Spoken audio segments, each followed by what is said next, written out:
अस्सलाम वालेकुम नाज़रीन, उम्मीद है कि आप सब लोग खैरियत से होंगे। कुखान रिव्यूज़ में आप सबको खुशामदीद। तो नाज़रीन, ड्रामा सीरियल अदावत के आने वाले एपिसोड में आप देखेंगे कि अरीबा रिहान से तलाक लेके चली जाती है। उसकी अम्मी बहुत परेशान होती हैं कि कैसे मैंने इसे अपनी भांजी नहीं बल्कि बेटी समझ के पाला था, लेकिन इसने हमारी परवाह नहीं की और घर छोड़ के चली गई है।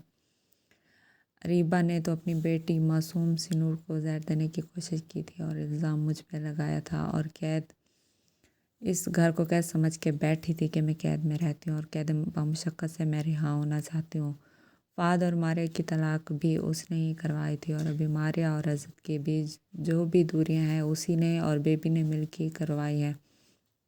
मैंने उसे बहुत समझाने की कोशिश की, लेकिन उसने मेरी एक भी नहीं सुनी। अरीबा अपना हंसता बसता घर लौटा के बैठ गई है। अज़त बेहाल हो गया है। वो मारिया पे अभी भी गुस्सा है और उनका रिश्ता भी अब टूटने को है।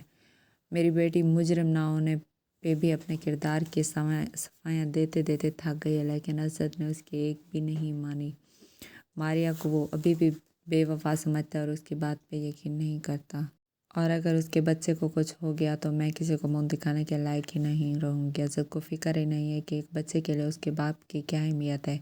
एक झूठ की बुनियाद पर वो बैठ गया और अपनी बीवी को यहाँ से लेकर नहीं जाता। अब मैं करूँ तो क्या करूँ? उसे अपनी बीवी की फ़िक्र पता नहीं क्यों नहीं है और एक मारिया है कि उसकी फ़िक्र में बैठी है। तो इस बात पे मैं बहुत परेशान हूँ। पता नहीं मेरे घर को किसकी नज़र लग गई है। मेरे बच्चों की खुशियाँ मुझसे छिन गई हैं।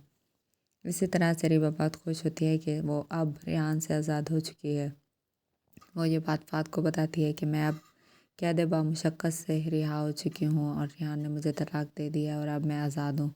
यह बात सुन के फ़ाद हैरान हो जाता है कि ये लड़की क्या कर बैठी है। इसने तो अपने घर की तरफ भी नहीं देखा। आखिर पता नहीं ये कब समझेगी। इसी तरह से बेबी बाजी को उनके किए की सज़ा आखिरकार मिल ही गई। वो अपने बच्चों को तो वापस ले आती हैं, लेकिन नताशा भी तंग आ चुकी है इनकी रोज़ रोज़ की बातें सुन के।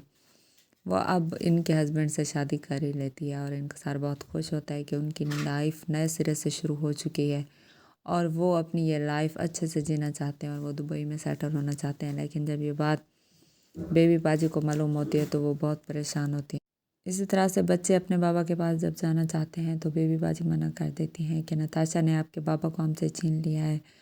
अभी भी आप उनके पास वापस जाने चाहते हो क्योंकि वो एक ऐसी लड़की है जो किसी को भी मुझसे छीन सकती है। आपको वापस जाने की ज़रूरत नहीं है।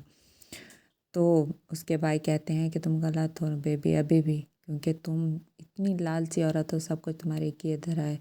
अगर तुम लालच ना करती तो आज तुम्हारा हस्बैंड तुमसे दूर ना होता, क्योंकि वो एक अच्छा इंसान है। अभी तक वो ये शादी गुजार रहा था तो सिर्फ़ और सिर्फ मेरी वजह से, क्योंकि वो ये रिश्ता दिल से निभाना चाहता था। लेकिन तुम उसे हर बात ताने देती थी कि उसका कुछ भी नहीं है, वो सिर्फ़ और सिर्फ हमारे पैसों पे पल रहा है। तो बेबी कहती है कि हाँ मैं ठीक ही कहती थी, क्योंकि मैं तो उसके रग रग से वाकिफ़ ही थी, क्योंकि वो दूसरों के पैसों पे पलता है और उसकी ये पुरानी आदत है।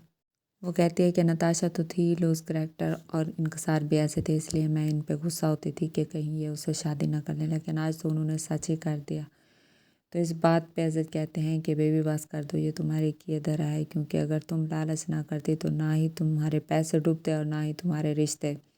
सबको तुमसे नफ़रत हो चुकी है और एक ना एक दिन तुम्हें तुम्हारे बच्चे भी छोड़ के चले जाएंगे।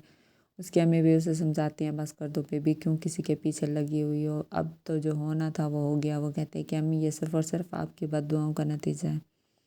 उसकी अम्मी कहते हैं कि बेटा मैंने कभी तुम्हें बद्दुआ नहीं दी, बल्कि हमेशा तुम्हें समझाने की कोशिश की है, लेकिन तुमने कभी मेरी एक भी नहीं सुनी।